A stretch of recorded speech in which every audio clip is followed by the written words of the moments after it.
Malaysia, of course, among one of the big emerging markets that got a hit with this sell-off as well. Now, despite the drop, the economy has been relatively less affected compared to its neighbors.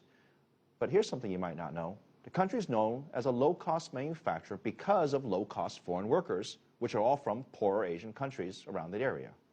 Economists say this isn't healthy for Malaysia's long-term goals. Ryan Metzer has this report from Kuala Lumpur. A full 8 out of 10 workers at this plastics factory in northern Malaysia are foreign. While Malaysians do the more highly skilled jobs, workers from Nepal, Bangladesh, Vietnam and Indonesia do the unskilled work. There are more than 2.2 million legal foreign workers in Malaysia, almost 1/5 of the country's workforce.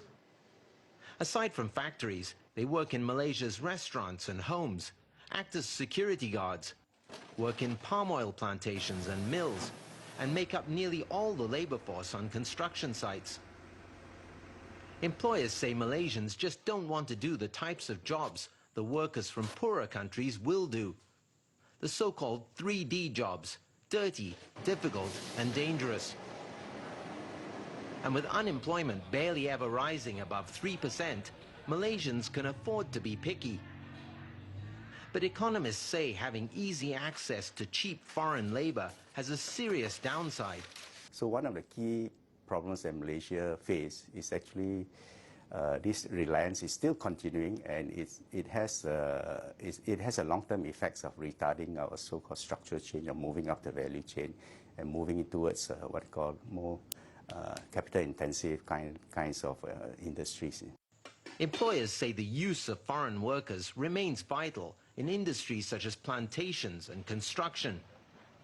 But even the Malaysian Employers Federation acknowledges that it's far from ideal, with lower skilled foreigners sending all their extra earnings back to their home countries. If we pay high wages to our own employees, then the employees would actually spend the money here, and of course that will boost up the economic activities around the country. The number one source of foreign labor here is Indonesia. But as Indonesia's economy booms, its people are finding it easier to get decent work at home.